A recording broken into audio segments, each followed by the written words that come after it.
Galera, é o seguinte, existem poucos jogos de mundo aberto que conseguem te transportar para um ambiente tão bem quanto Assassin's Creed faz. As construções históricas, os eventos baseados em acontecimentos reais, figuras que são usadas como referências para estudos até hoje em dia sendo apresentadas ao público.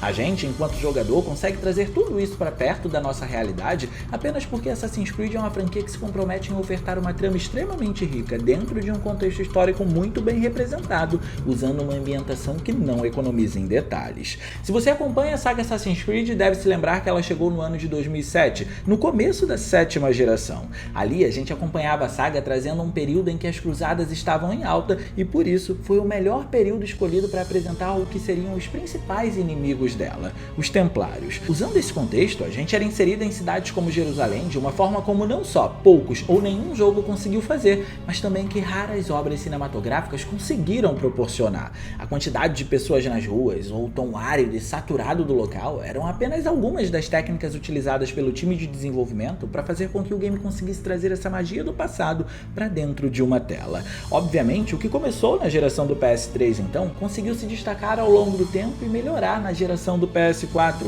O nível gráfico ofertado pela geração seguinte era sem precedentes, e isso era muito importante para a saga. Assassin's Creed, por ter uma demanda tão alta na representação imagética, sempre foi uma saga que teve muito espaço para ser melhorada de acordo com o aumento do poder gráfico, ou seja, ter um console como o PS4 para estabelecer um novo limiar de representação gráfica seria ótimo. Por isso a pergunta que a gente vai tentar responder hoje é: se em um console como o PS4 existia espaço para isso, porque foi justamente em um período geracional como esse que a saga conseguiu perder a magia. Mas galera, o que a gente precisa saber também é que sempre fica mais fácil falar de PlayStation quando a gente fala da Forte Games. E eu vou explicar para vocês o porquê. Na Forte Games você vai encontrar o PS4, mas é um PS4 que já vem com um jogo para te ajudar a economizar. Na loja você também vai encontrar o PS5, só que além das edições tradicionais do PS5, você também encontra um modelo que, além de já vir com o jogo do Homem-Aranha, ainda te dá um gift card da PS Plus de brinde. E o melhor é que a loja faz questão de te dar muitas outras facilidades além dessas para você conseguir comprar o seu console.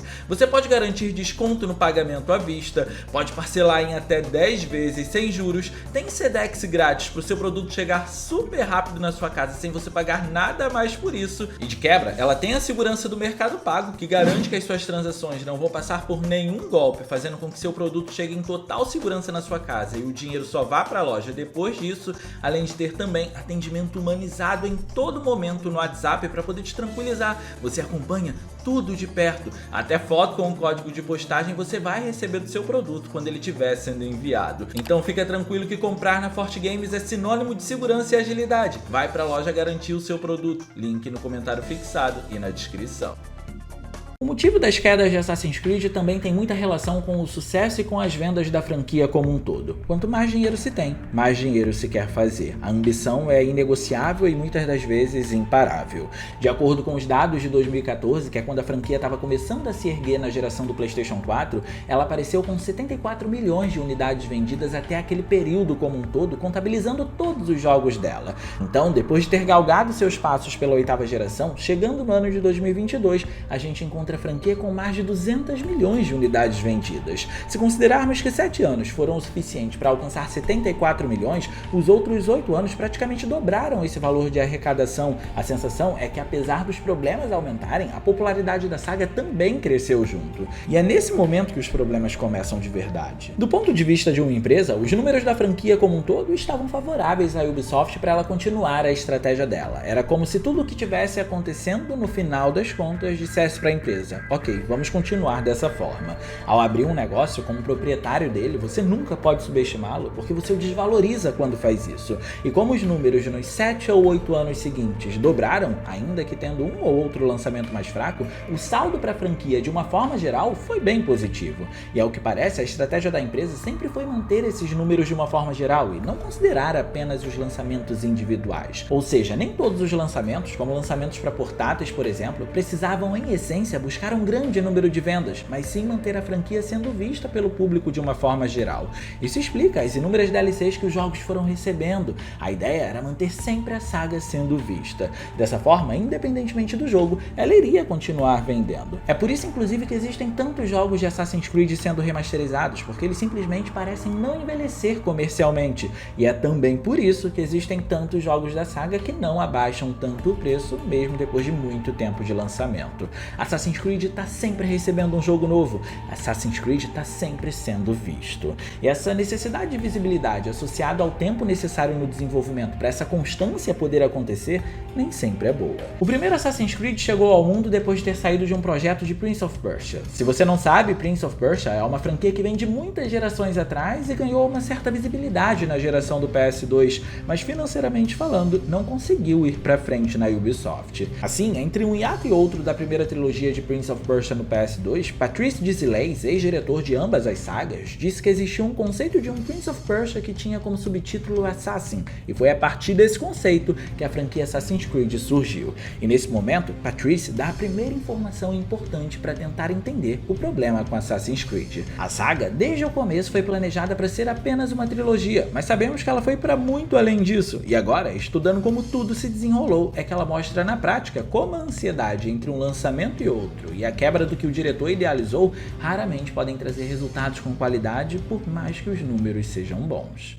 O primeiro Assassin's Creed foi lançado em 2007, e não tem como negar que aquele jogo conseguiu fazer um fenômeno. Você andava por diversas cidades históricas, com ruas que possuíam um número de NPCs bem alto, até mesmo para os padrões de hoje em dia, usando um sistema de parkour que veio de Prince of Persia de fato, mas foi melhorado em níveis estratosféricos. As possibilidades de exploração, considerando o período dos videogames em que a gente estava e o que os jogos daquela época estavam fazendo, eram praticamente infinitas, e isso até ajudou a gente a emergir enquanto jogador naquele mundo. Mas mais importante, isso foi algo novo. Nenhum jogo em 2007 estava fazendo o que Assassin's Creed fez com aquela profundidade, naquela proporção de mapa. Mas o ponto é que um outro fenômeno aconteceu no intervalo de 2 anos. O segundo Assassin's Creed chegou em 2009 e, além de ter melhorado tudo o que o primeiro jogo fez, ele também consolidou muita coisa dentro da franquia que é usada até hoje. Por exemplo, a gente pode dizer que os vestígios de que a saga iria abraçar um pouco mais das mecânicas de RPG começaram aqui nesse jogo, porque você podia melhorar seu personagem,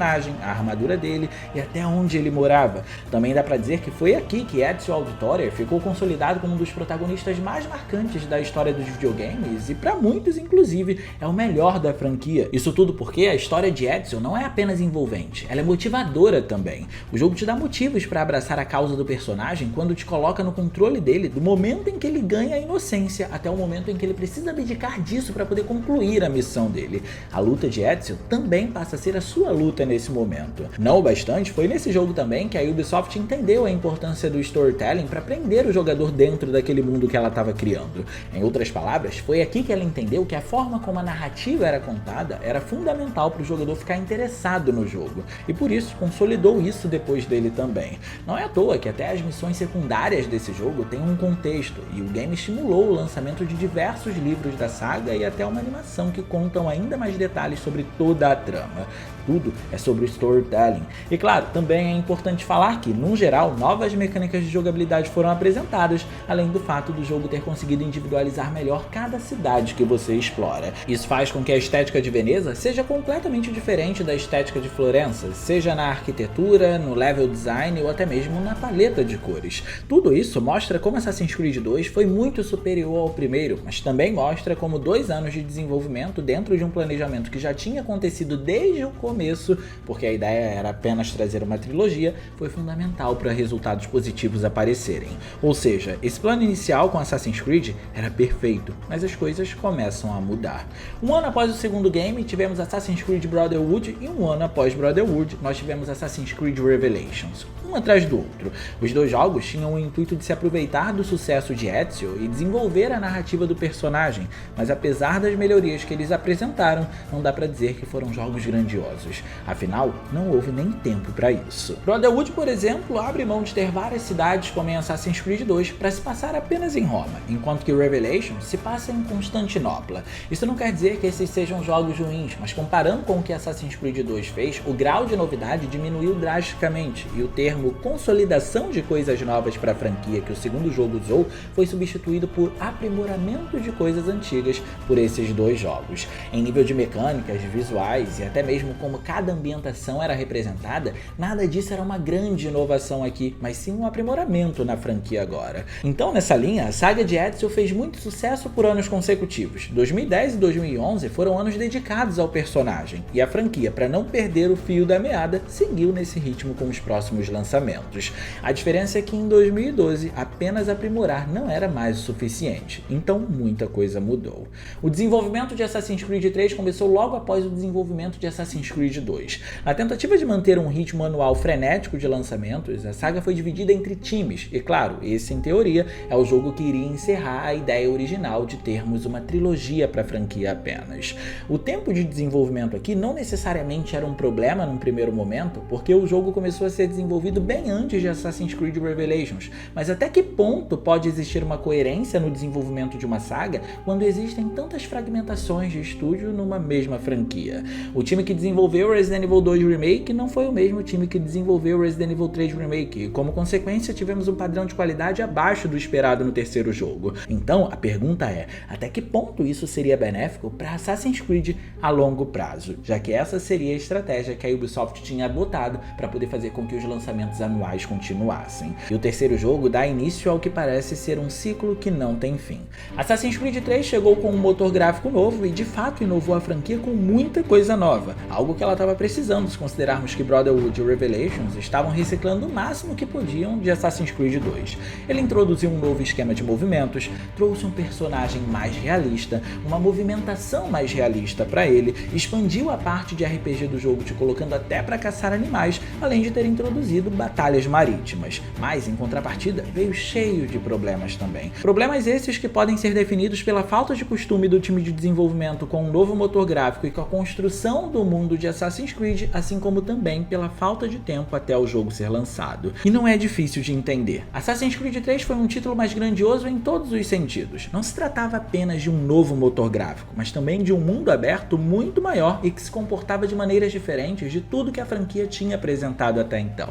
Só que o time que fez o Assassin's Creed 3 não foi o time que cresceu vendo a construção de Ezio em Brotherhood ou Revelations, aprendendo como construir um mundo amplo. É nesse ponto que trabalhar com diferentes equipes é um problema. Ainda que ele tenha sido um jogo que começou seu desenvolvimento logo após Assassin's Creed 2, a demanda era muito maior, porque naturalmente, conforme o tempo vai passando, o desenvolvimento dos jogos vai ficando mais caro, mais longo e mais complexo, mas a experiência do time desse jogo em específico não cresceu junto com a franquia em si. E a maior prova de que o crescimento do time de desenvolvimento é importante para poder fazer com que um jogo seja bem otimizado é com Assassin's Creed Black Flag, que foi lançado em 2013, não ofereceu grandes novidades, mas usou o motor gráfico de forma muito superior a como Assassin's Creed 3 usou, e por isso se tornou um título mais comprometido com a qualidade em si. Ele fez basicamente o que Brotherhood fez com Assassin's Creed 2, ele refina o que o anterior traz e eleva o motor gráfico a um novo patamar. Entendem como a experiência e o tempo são os melhores amigos da otimização e do polimento de um jogo? E é justamente por isso que o problema se repete em 2014 com Assassin's Creed Unity. Parece ser um ciclo sem fim. O jogo começou a ser feito por um outro time depois do fim de Assassin's Creed Brotherhood, mudou o motor gráfico e, consequentemente, por ter sido o primeiro título feito para a geração do PS4 exclusivamente, teve uma demanda técnica muito maior, uma demanda que o time não conseguiu lidar. Essa história começa a se tornar cansativa e repetitiva, então Unity, nessa incessante busca por manter a saga com lançamentos anuais, ao mesmo tempo em que tenta trazer novidades para ela, é lançado claramente antes do tempo e chega cheio de problemas. E mais uma vez, no ano seguinte, a gente encontra o motor gráfico aperfeiçoado com Assassin's Creed Syndicate. Em outras palavras, os jogos eram distintos, mas os problemas eram os mesmos, a gente já sabia o que esperar. Por isso, a trilogia seguinte aderiu uma estratégia diferente.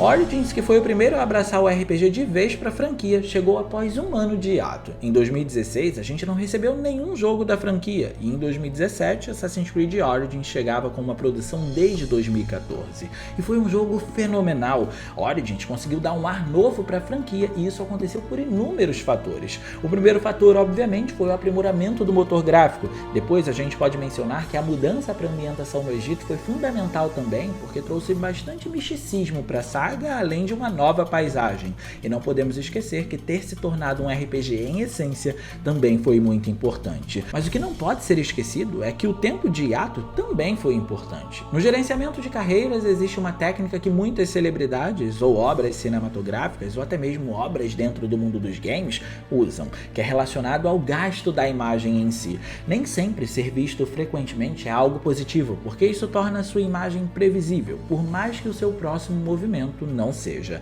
Assassin's Creed Unity era diferente de Assassin's Creed 3, mas ele não teve o mesmo apelo que muitos outros jogos da saga tiveram, porque criou a sensação de que a gente já sabia o que esperar. E é nesse ponto que hiatos são sempre importantes. Só que esse hiato só resolve os problemas num primeiro momento, porque depois que Assassin's Creed abraça o RPG, isso traz para ele novos obstáculos. Apesar desse ato ter acontecido com a nova trilogia, desenvolver uma franquia de RPG a longo prazo com intervalos pequenos é muito difícil. Em essência, RPG é um dos gêneros que trazem o maior número de mecânicas possível, e como Origins já fez muita coisa, ficou difícil de inovar nos jogos seguintes trazendo novas coisas também. Por isso, quando ele chegou no PS4 abraçando o RPG, Assassin's Creed ficou com a fama de ser o mesmo jogo, só que com a skin diferente, porque não tinha tempo suficiente para poder trazer um ar de novidade para um jogo tão amplo como um jogo de RPG. E isso pode também estar muito associado com a quebra do que foi planejado inicialmente, que era ele ser apenas uma trilogia. Manter uma saga longa com essa frequência de lançamentos é muito difícil. E apesar dos bons números nas vendas, isso não mudou o fato de que a Ubisoft enfrenta um momento difícil para poder se manter atualmente.